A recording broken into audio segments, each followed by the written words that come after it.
இந்தியாவின் தேசிய மலர் தாமரை என்பது நாம் எல்லோரும் அறிந்த ஒன்றே.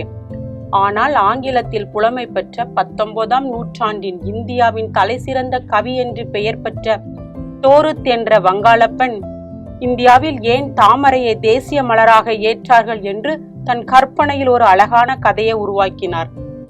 அன்பு என்னும் பெயர் கொண்ட கடவுள் ஒரு நாள் ரோமானிய மலர் கடவுளான புளோராவை அணுகி உலகின் தலை சிறந்த பூ ஒன்று எனக்கு வேண்டும் என்று கேட்டார்.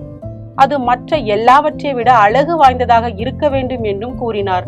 அப்போது நாட்டில் சிறந்த பூவாக ரோஜாவும் அல்லியும் மட்டுமே இருந்தது. ரோஜா மலர் பிரியர்கள் ரோஜாதான் உலகிலே தலை சிறந்தது என்றார்கள். அல்லி மலர் பிரியர்கள் இல்லை இல்லை அல்லிதான் சிறந்தது என்றார்கள். எங்கள் அல்லி மலரின் கம்பீரம் உங்கள் ரோஜாவுக்கு வருமா என்றனர் அல்லி மலரின் ரசிகர்கள். அதற்கு ரோஜா விரும்பிகள் எங்கள் ரோஜாவில் இருக்கும் அழகு உங்கள் அல்லிக்கு வருமா என்றனர்.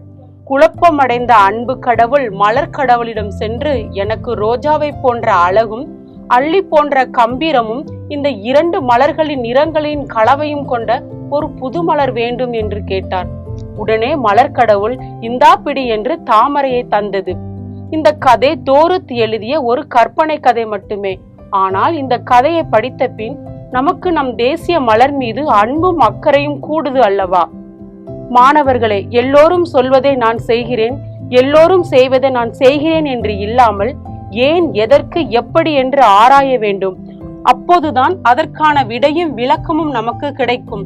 ஏன் தாமரை மலர் உருவாகியது என்று தோருத் நினைத்ததால் தான் அவரால் இப்படி ஒரு கதையை எழுத முடிந்தது.